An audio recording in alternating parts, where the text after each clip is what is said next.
Legal ಟೀಮ್ನವರು ಏನು advice ಮಾಡ್ತಾರೆ ನೋಡೋಣ, ಅದ್ರ ಮೇಲೆ ತೀರ್ಮಾನ ಆಗುತ್ತೆ. ಯಾಕೆಂದರೆ ಲೀಗಲಿ ಎಕ್ಸಾಮಿನ್ ಮಾಡಬೇಕಾಗ್ತದೆ. ನಿನ್ನೆ ಕೂಡ MPMLA ಕೋರ್ಟಲ್ಲಿ ಅವರು CRPCನ ಕೋರ್ಟ್ ಮಾಡಿದರು 156(3) ಅದು ಈಗ ರಿಡೆಂಡೆಂಟು, ಆ ಆಕ್ಟಿವ್ ಅದು ಎಫೆಕ್ಟ್ ಮಾಡೋಂಗಿಲ್ಲ. ಏನು BNSS ಈಗಾಗಲೇ ಎಫೆಕ್ಟಿಗೆ ಕೊಟ್ಟಿದ್ದಾರೆ 1724ಇಂದನೇ ಅದು ಎಫೆಕ್ಟಿಗೆ ಬಂದಿದೆ. ಅದರ ಅಡಿಯಲ್ಲಿ ಕೊಡಬೇಕಾಗಿದ್ದು ಅನ್ನೋವಂಥದ್ದು ಕೂಡ ಈಗ ಚರ್ಚೆ ಆಗ್ತಾಯಿದೆ. ಅದನ್ನು ನೋಡೋಣ, ಲೀಗಲ್ ಟೀಮು ಯಾವ ರೀತಿ ನಮಗೆ ಅಡ್ವೈಸ್ ಮಾಡ್ತಾರೆ, ಅದ್ರ ಮೇಲೆ ಚರ್ಚೆ ಮಾಡಿ ತೀರ್ಮಾನವನ್ನು ತಗೊಳ್ತಾರೆ.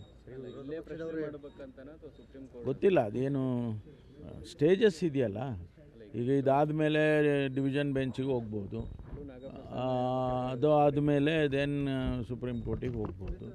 ಈ ಥರ ಆಪ್ಷನ್ಸ್ಗಳಿದ್ದಾವೆ. ಅದನ್ನೆಲ್ಲ ಎಕ್ಸಾಮಿನ್ ಮಾಡಿ ಅಂತಿಮವಾಗಿ ಒಂದು ತೀರ್ಮಾನವನ್ನು ತಗೊಳ್ತೀವಿ. FIR ಏನಾದ್ರು ದಾಖಲಾದ್ರಿ ಸರ್, ಮತ್ತೆ ಹೋರಾಟಗಳು ಶುರು ಆಗ್ತವೆ. ಇವತ್ತಾಗಲೇ BJP ಗಾಂಧಿ ಪ್ರತಿಭಟನೆ ಅಲ್ಲ, ಅವರು ಸ್ವಾಭಾವಿಕವಾಗಿ ಅವರು ವಿರೋಧ ಪಕ್ಷವಾಗಿ ಮಾಡೋದನ್ನ ಮಾಡ್ತಾರೆ. ನಾವು ಕಾನೂನಾತ್ಮಕವಾಗಿ ನಾವೇನು ಮಾಡಬೇಕು ಅದನ್ನು ನಾವು ಮಾಡ್ತೀವಿ. ಈಗ ಕಾನೂನು ಹೆಚ್ಚಾ ಅಥವಾ ಅವರ ಅಭಿಪ್ರಾಯಗಳು ಹೆಚ್ಚಾ? ಭಾರತೀಯ ಜನತಾ ಪಾರ್ಟಿಯ ಅಭಿಪ್ರಾಯಗಳು ಹೆಚ್ಚಾಗೋದಿಲ್ಲ. ಕಾನೂನು, ಈ ದೇಶದಲ್ಲಿ ಕಾನೂನು ಹೆಚ್ಚಾಗ್ತದೆ ವಿನಃ ನಮ್ಮ ಅಭಿಪ್ರಾಯಗಳು ಹೆಚ್ಚಾಗೋದಿಲ್ಲ. ಈಗ ಮುಖ್ಯಮಂತ್ರಿಗಳಾಗಿ ಅಧಿಕಾರದಲ್ಲಿದ್ದಾಗ ಲೋಕಾಯುಕ್ತ ಸಂಸ್ಥೆ ಎಷ್ಟು ಮಟ್ಟಿಗೆ ಪ್ರಾಮಾಣಿಕ ತನಿಖೆ ಆಗುತ್ತೆ ಅಂತ ಅದನ್ನು ನೋಡೋಣ, ಅದನ್ನು ನೋಡೋಣ. ಯಾವ ರೀತಿ ನಾವು ಕೂಡ ಎಕ್ಸಾಮಿನ್ ಮಾಡಬೇಕಲ್ಲ. ಹೀಗಾಗಿ legally we also should examine.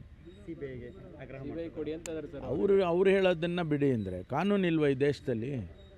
ಕಾನೂನು, ನಾನು ಅದನ್ನೇ ಹೇಳಿದ್ದು, ಕಾನೂನು ಹೆಚ್ಚಾ ಅಥವಾ ನಮ್ಮ ಅಭಿಪ್ರಾಯಗಳು ಹೆಚ್ಚಾ ಅಂತ. ಭಾರತೀಯ ಜನತಾ ಪಾರ್ಟಿಯವರು ಸ್ವಾಭಾವಿಕವಾಗಿ ಮುಖ್ಯಮಂತ್ರಿಗಳನ್ನು ಇಳಿಸಬೇಕು ಅಂತೇಳಿ ಇಲ್ಲ ಸಲ್ಲದ ಆಪಾದನೆಗಳು ಮಾಡಿ ಇದನ್ನೆಲ್ಲ ಮಾಡಿದ್ದಾರೆ. ಆದರೆ ಕಾನೂನು ಇದೆಯಲ್ಲ, ಕಾನೂನಿನ ಮುಂದೆ ನಾವು ಕಾನೂನಿಗೋಸ್ಕರನೇ ನಾವು ಹೋರಾಟ ಮಾಡ್ತಕ್ಕಂಥದ್ದು. ಮೂಡಾದಲ್ಲಿ ಹಗರಣನೇ ಇಲ್ಲ ಅಂತ ತಾವು ಹೇಳ್ತಾ ಇದ್ದೀವಿ, ಬಟ್ ಇದನ್ನು ಕೋರ್ಟಲ್ಲಿ ಕನ್ವಿನ್ಸ್ ಮಾಡೋಕ್ಕೆ ಯಾಕೆ ಸಾಧ್ಯ ಆಗಲಿಲ್ಲ? ನ್ಯಾಯಾಧೀಶರು ಕನ್ವಿನ್ಸ್ ಮಾಡಲಿಕ್ಕೆ ನೋಡಿ, ನಾನು ಈಗ ಕೋರ್ಟ್ ನೆನ್ನೆನೂ ಹೇಳಿದೆ, ನಾನು ಈ ಜಡ್ಜ್ಮೆಂಟ್ ಬಗ್ಗೆ ನಾನು ಕಮೆಂಟ್ ಮಾಡೋದಿಲ್ಲ.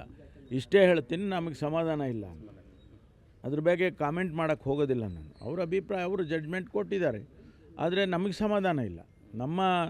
ನಮ್ಮ ಪ್ರೇಯರ್ಗಳೇನಿತ್ತು ಮತ್ತು ನಾವು ಕೊಟ್ಟಂಥ ಎವಿಡೆನ್ಸ್ಗಳು, ನಾವು ಕೊಟ್ಟಂಥ ಮಾಹಿತಿಗಳು, ಅದನ್ನು ಅವರು ಪರಿಗಣಿಸಿಲ್ಲ ಅನ್ನೋದೇ ನಮಗೆ ಇರ್ತಕ್ಕಂಥದ್ದು. ಹಾಗಾಗಿ ನಮಗೆ ಮುಂದೆ ಇರುವಂಥ options divisional bench, supreme court, ಅದೆಲ್ಲ ಹೋಗೋಕ್ಕೆ ಆಪ್ಷನ್ಸ್ಗಳಿದಾವಲ್ಲ. ಈಗ ರಾಜ್ಯಪಾಲರು ಕೇಳ್ತಾ ಇರುವಂಥ ವರದಿಗಳು, ಈ ವಿಚಾರದ ಬಗ್ಗೆ ಇವತ್ತು ಕ್ಯಾಬಿನೆಟ್ನಲ್ಲಿ ಚರ್ಚೆ ಆಗುತ್ತಾ? ಅದು ಎಲ್ಲಕ್ಕೂ ಉತ್ತರ ಕೊಡಬೇಕಾದ ಪರಿಸ್ಥಿತಿ ಏನಿದೆಯಾ ಸರ್ ಸರ್ಕಾರ? ಎಲ್ಲದಕ್ಕೂ ಉತ್ತರ ಕೊಡಬೇಕಾಗಿಲ್ಲ ನಾವು. Is a constitutional head. Chief minister and the government is the executive head. ನಾವು ಪ್ರತಿನಿತ್ಯ ಅವರಿಗೆ we are not answerable every day report ಕೊಡಬೇಕು ಅಂತ ಏನಿಲ್ಲ. ಆದರೂ ಕೂಡ ಕೆಲವೊಂದು ಪಾಲಿಸಿ ಮ್ಯಾಟರ್ಸಲ್ಲಿ, ಕೆಲವೊಂದು ಮೇಜರ್ ಡಿಸಿಷನ್ಸ್ನಲ್ಲಿ we will keep him informed. ಅದರಿಂದ ಅವರಿಗೆ ದಿನ ಕಾಗದ ಬರೆದು ನೀವು ಇದಕ್ಕೆ ಮಾಹಿತಿ ಕೊಡಿ ಅಂದರೆ ನಾವು ಕೊಡೋಕ್ಕೆ ಬರೋದಿಲ್ಲ. ಈಗ ಅರ್ಕಾವತಿ ದಿನ ನಿರ್ಣಯ ಆಗುತ್ತೆ ಸರ್ ಕ್ಯಾಬಿನೆಟ್, ನೋಡೋಣ. ನಮ್ಮ ಲೀಗಲ್ ಟೀಮ್ನವರು ಏನು ಅಡ್ವೈಸ್ ಮಾಡ್ತಾರೆ ನೋಡೋಣ, ಅದ್ರ ಮೇಲೆ ತೀರ್ಮಾನ ಆಗುತ್ತೆ. ಯಾಕೆಂದರೆ ಲೀಗಲಿ ಎಕ್ಸಾಮಿನ್ ಮಾಡಬೇಕಾಗ್ತದೆ. ನಿನ್ನೆ ಕೂಡ MPMLA ಕೋರ್ಟಲ್ಲಿ ಅವರು CRPCನ ಕೋರ್ಟ್ ಮಾಡಿದರು 156(3) ಅದು ಈಗ ರಿಡೆಂಡೆಂಟು, ಆ ಆಕ್ಟಿವ್ ಅದು ಎಫೆಕ್ಟ್ ಮಾಡೋಂಗಿಲ್ಲ. ಏನು BNSS ಈಗಾಗಲೇ ಎಫೆಕ್ಟಿಗೆ ಕೊಟ್ಟಿದ್ದಾರೆ 1724ಇಂದನೇ ಅದು ಎಫೆಕ್ಟಿಗೆ ಬಂದಿದೆ. ಅದರ ಅಡಿಯಲ್ಲಿ ಕೊಡಬೇಕಾಗಿದ್ದು ಅನ್ನೋವಂಥದ್ದು ಕೂಡ ಈಗ ಚರ್ಚೆ ಆಗ್ತಾಯಿದೆ. ಅದನ್ನು ನೋಡೋಣ, ಲೀಗಲ್ ಟೀಮು ಯಾವ ರೀತಿ ನಮಗೆ ಅಡ್ವೈಸ್ ಮಾಡ್ತಾರೆ, ಅದ್ರ ಮೇಲೆ ಚರ್ಚೆ ಮಾಡಿ ತೀರ್ಮಾನವನ್ನು ತಗೊಳ್ತಾರೆ. ಗೊತ್ತಿಲ್ಲ, ಅದೇನು ಸ್ಟೇಜಸ್ ಇದೆಯಲ್ಲ, ಈಗ ಇದಾದಮೇಲೆ ಡಿವಿಷನ್ ಬೆಂಚಿಗೆ ಹೋಗ್ಬೋದು, ಅದು ಆದಮೇಲೆ ದೆನ್ ಸುಪ್ರೀಂ ಕೋರ್ಟಿಗೆ ಹೋಗ್ಬೋದು. ಈ ಥರ ಆಪ್ಷನ್ಸ್ಗಳಿದ್ದಾವೆ. ಅದನ್ನೆಲ್ಲ ಎಕ್ಸಾಮಿನ್ ಮಾಡಿ ಅಂತಿಮವಾಗಿ ಒಂದು ತೀರ್ಮಾನವನ್ನು ತಗೊಳ್ತೀವಿ. FIR ಏನಾದ್ರು ದಾಖಲಾದ್ರಿ ಸರ್, ಮತ್ತೆ ಹೋರಾಟಗಳು ಶುರು ಆಗ್ತವೆ. ಇವತ್ತಾಗಲೇ BJP ಗಾಂಧಿ ಪ್ರತಿಭಟನೆ ಅಲ್ಲ, ಅವರು ಸ್ವಾಭಾವಿಕವಾಗಿ ಅವರು ವಿರೋಧ ಪಕ್ಷವಾಗಿ ಮಾಡೋದನ್ನ ಮಾಡ್ತಾರೆ. ನಾವು ಕಾನೂನಾತ್ಮಕವಾಗಿ ನಾವೇನು ಮಾಡಬೇಕು ಅದನ್ನು ನಾವು ಮಾಡ್ತೀವಿ. ಈಗ ಕಾನೂನು ಹೆಚ್ಚಾ ಅಥವಾ ಅವರ ಅಭಿಪ್ರಾಯಗಳು ಹೆಚ್ಚಾ? ಭಾರತೀಯ ಜನತಾ ಪಾರ್ಟಿಯ ಅಭಿಪ್ರಾಯಗಳು ಹೆಚ್ಚಾಗೋದಿಲ್ಲ. ಕಾನೂನು ಈ ದೇಶದಲ್ಲಿ ಕಾನೂನೇ ಹೆಚ್ಚಾಗ್ತದೆ ವಿನಃ ನಮ್ಮ ಅಭಿಪ್ರಾಯಗಳು ಹೆಚ್ಚಾಗೋದಿಲ್ಲ. ಈಗ ಮುಖ್ಯಮಂತ್ರಿಗಳಾಗಿ ಅಧಿಕಾರದಲ್ಲಿದ್ದಾಗ ಲೋಕಾಯುಕ್ತ ಸಂಸ್ಥೆ ಎಷ್ಟು ಮಟ್ಟಿಗೆ ಪ್ರಾಮಾಣಿಕ ತನಿಖೆ ಆಗುತ್ತೆ ಅಂತ ಅದನ್ನು ನೋಡೋಣ, ಅದನ್ನು ನೋಡೋಣ. ಯಾವ ರೀತಿ ನಾವು ಕೂಡ ಎಕ್ಸಾಮಿನ್ ಮಾಡಬೇಕಲ್ಲ. ಹೀಗಾಗಿ legally we also should examine. ಸಿಬಿಐಗೆ ಆಗ್ರಹ ಸಿಬಿಐ ಕೊಡಿ ಅಂತ ಇದಾರೆ ಸರ್. ಅವ್ರು ಹೇಳೋದನ್ನು ಬಿಡಿ ಅಂದರೆ ಕಾನೂನು ಇಲ್ವ ಈ ದೇಶದಲ್ಲಿ? ಕಾನೂನು, ನಾನು ಅದೇನೇ ಹೇಳಿದ್ದು, ಕಾನೂನು ಹೆಚ್ಚಾ ಅಥವಾ ನಮ್ಮ ಅಭಿಪ್ರಾಯಗಳು ಹೆಚ್ಚಾ ಅಂತ. ಭಾರತೀಯ ಜನತಾ ಪಾರ್ಟಿಯವರು ಸ್ವಾಭಾವಿಕವಾಗಿ ಮುಖ್ಯಮಂತ್ರಿಗಳನ್ನು ಇಳಿಸಬೇಕು ಅಂತೇಳಿ ಇಲ್ಲ ಸಲ್ಲದ ಆಪಾದನೆಗಳು ಮಾಡಿ ಇದನ್ನೆಲ್ಲ ಮಾಡಿದ್ದಾರೆ. ಆದರೆ ಕಾನೂನು ಇದೆಯಲ್ಲ, ಕಾನೂನಿನ ಮುಂದೆ ನಾವು ಕಾನೂನಿಗೋಸ್ಕರನೇ ನಾವು ಹೋರಾಟ ಮಾಡ್ತಕ್ಕಂಥದ್ದು. ಈಗ ಮೂಡಾದಲ್ಲಿ ಹಗರಣನೇ ಇಲ್ಲ ಅಂತ ತಾವು ಹೇಳ್ತಾ ಇದ್ದೀವಿ, ಬಟ್ ಇದನ್ನ ಕೋರ್ಟಲ್ಲಿ ಕನ್ವಿನ್ಸ್ ಮಾಡೋಕ್ಕೆ ಯಾಕೆ ಸಾಧ್ಯ ಆಗಲಿಲ್ಲ? ನ್ಯಾಯಾಧೀಶರಿಗೆ ಕನ್ವಿನ್ಸ್ ಮಾಡಲಿಕ್ಕೆ ನೋಡಿ, ನಾನು ಈಗ ನೆನ್ನೆನೂ ಹೇಳಿದೆ, ನಾನು ಈ ಜಡ್ಜ್ಮೆಂಟ್ ಬಗ್ಗೆ ನಾನು ಕಮೆಂಟ್ ಮಾಡೋದಿಲ್ಲ. ಇಷ್ಟೇ ಹೇಳ್ತೀನಿ, ನಮಗೆ ಸಮಾಧಾನ ಇಲ್ಲ, ಅದ್ರ ಬಗ್ಗೆ ಕಾಮೆಂಟ್ ಮಾಡೋಕ್ಕೆ ಹೋಗೋದಿಲ್ಲ ನಾನು. ಅವ್ರ ಅಭಿಪ್ರಾಯ, ಅವರು ಜಡ್ಜ್ಮೆಂಟ್ ಕೊಟ್ಟಿದ್ದಾರೆ, ಆದರೆ ನಮಗೆ ಸಮಾಧಾನ ಇಲ್ಲ. ನಮ್ಮ ಪ್ರೇಯರ್ಗಳೇನಿತ್ತು ಮತ್ತು ನಾವು ಕೊಟ್ಟಂಥ ಎವಿಡೆನ್ಸ್ಗಳು, ನಾವು ಕೊಟ್ಟಂಥ ಮಾಹಿತಿಗಳು, ಅದನ್ನು ಅವರು ಪರಿಗಣಿಸಿಲ್ಲ ಅನ್ನೋದೇ ನಮಗೆ ಇರ್ತಕ್ಕಂಥದ್ದು. ಹಾಗಾಗಿ ನಮಗೆ ಮುಂದೆ ಇರುವಂಥ options divisional bench, supreme court, ಅದೆಲ್ಲ ಹೋಗೋಕ್ಕೆ ಆಪ್ಷನ್ಸ್ಗಳಿದಾವಲ್ಲ. ಈಗ ರಾಜ್ಯಪಾಲರು ಕೇಳ್ತಾ ಇರುವಂಥ ವರದಿಗಳು, ಈ ವಿಚಾರದ ಬಗ್ಗೆ ಇವತ್ತು ಕ್ಯಾಬಿನೆಟ್ನಲ್ಲಿ ಚರ್ಚೆ ಆಗುತ್ತಾ? ಅದು ಎಲ್ಲಕ್ಕೂ ಉತ್ತರ ಕೊಡಬೇಕಾದ ಪರಿಸ್ಥಿತಿ ಇದೆಯಾ ಸರ್ ಸರ್ಕಾರ? ಎಲ್ಲದಕ್ಕೂ ಉತ್ತರ ಕೊಡಬೇಕಾಗಿಲ್ಲ ನಾವು. Is a constitutional head. Chief minister and the government is the executive head.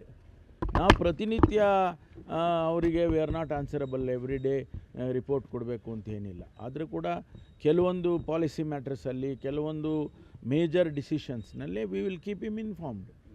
ಅದರಿಂದ ಅವರಿಗೆ ದಿನ ಕಾಗದ ಬರೆದು ನೀವು ಇದಕ್ಕೆ ಮಾಹಿತಿ ಕೊಡಿ ಅಂದರೆ ನಾವು ಕೊಡೋಕ್ಕೆ ಬರೋದಿಲ್ಲ. ಈಗ ಅರ್ಕಾವತಿ ಜನ ನಿರ್ಣಯ ಆಗುತ್ತೆ ಸರ್ ಕ್ಯಾಬಿನೆಟ್, ನೋಡೋಣ.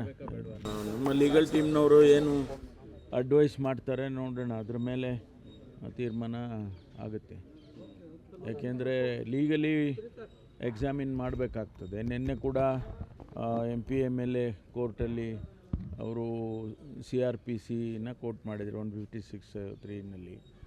ಅದು ಈಗ ರಿಡೆಂಡೆಂಟ್, ಆ ಆಕ್ಟಿವ್ ಅದು ಎಫೆಕ್ಟ್ ಮಾಡೋಂಗಿಲ್ಲ. ಏನು BNSS ಈಗಾಗಲೇ ಎಫೆಕ್ಟಿಗೆ ಕೊಟ್ಟಿದ್ದಾರೆ, 1724ಇಂದನೇ ಅದು ಎಫೆಕ್ಟಿಗೆ ಬಂದಿದೆ. ಅದರ ಅಡಿಯಲ್ಲಿ ಕೊಡಬೇಕಾಗಿದ್ದು ಅನ್ನೋವಂಥದ್ದು ಕೂಡ ಈಗ ಚರ್ಚೆ ಆಗ್ತಾಯಿದೆ. ಅದನ್ನು ನೋಡೋಣ, ಲೀಗಲ್ ಟೀಮು ಯಾವ ರೀತಿ ನಮಗೆ ಅಡ್ವೈಸ್ ಮಾಡ್ತಾರೆ, ಅದ್ರ ಮೇಲೆ ಚರ್ಚೆ ಮಾಡಿ ತೀರ್ಮಾನವನ್ನು ತಗೊಳ್ತಾರೆ. ಗೊತ್ತಿಲ್ಲ, ಅದೇನು ಸ್ಟೇಜಸ್ ಇದೆಯಲ್ಲ.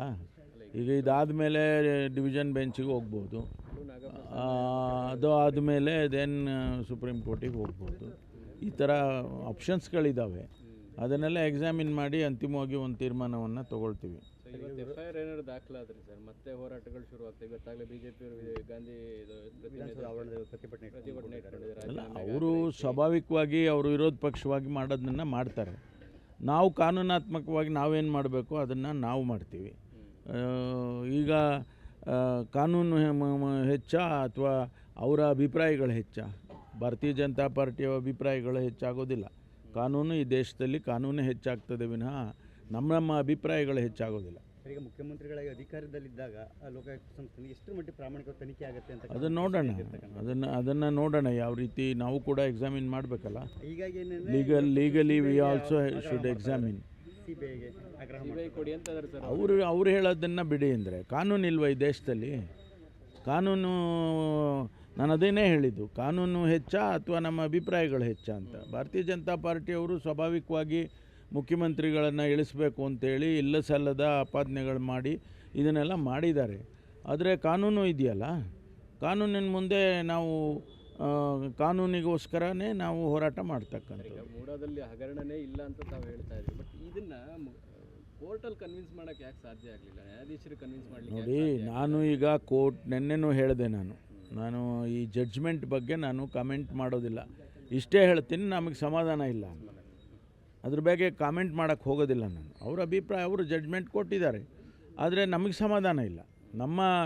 ನಮ್ಮ ಪ್ರೇಯರ್ಗಳೇನಿತ್ತು ಮತ್ತು ನಾವು ಕೊಟ್ಟಂಥ ಎವಿಡೆನ್ಸ್ಗಳು, ನಾವು ಕೊಟ್ಟಂಥ ಮಾಹಿತಿಗಳು ಅದನ್ನು ಅವರು ಪರಿಗಣಿಸಿಲ್ಲ ಅನ್ನೋದೇ ನಮಗೆ ಇರ್ತಕ್ಕಂಥದ್ದು. ಹಾಗಾಗಿ ನಮಗೆ ಮುಂದೆ ಇರುವಂಥ options divisional bench, supreme court, ಅದೆಲ್ಲ ಹೋಗೋಕ್ಕೆ ಆಪ್ಷನ್ಸ್ಗಳಿದಾವಲ್ಲ. ಈಗ ರಾಜ್ಯಪಾಲರು ಕೇಳ್ತಾ ಇರುವಂಥ ವರದಿಗಳು ಈ ವಿಚಾರದ ಬಗ್ಗೆ ಇವತ್ತು ಕ್ಯಾಬಿನೆಟ್ನಲ್ಲಿ ಚರ್ಚೆ ಆಗುತ್ತಾ? ಅದು ಎಲ್ಲಕ್ಕೂ ಉತ್ತರ ಕೊಡಬೇಕಾದ ಪರಿಸ್ಥಿತಿ ಇದೆಯಾ ಸರ್ ಸರ್ಕಾರ? ಎಲ್ಲದಕ್ಕೂ ಉತ್ತರ ಕೊಡಬೇಕಾಗಿಲ್ಲ ನಾವು. Is a constitutional head. Chief minister and the government is the executive head. ನಾವು ಪ್ರತಿನಿತ್ಯ ಅವರಿಗೆ we are not answerable every day report ಕೊಡಬೇಕು ಅಂತ ಏನಿಲ್ಲ. ಆದರೂ ಕೂಡ ಕೆಲವೊಂದು ಪಾಲಿಸಿ ಮ್ಯಾಟರ್ಸಲ್ಲಿ, ಕೆಲವೊಂದು ಮೇಜರ್ ಡಿಸಿಷನ್ಸ್ನಲ್ಲಿ we will keep him informed. ಅದರಿಂದ ಅವರಿಗೆ ದಿನ ಕಾಗದ ಬರೆದು ನೀವು ಇದಕ್ಕೆ ಮಾಹಿತಿ ಕೊಡಿ ಅಂದರೆ ನಾವು ಕೊಡೋಕ್ಕೆ ಬರೋದಿಲ್ಲ. ಈಗ ಅರ್ಕಾವತಿ ದಿನ ನಿರ್ಣಯ ಆಗುತ್ತೆ ಸರ್ ಕ್ಯಾಬಿನೆಟ್, ನೋಡೋಣ. ಬೇಡವಾ?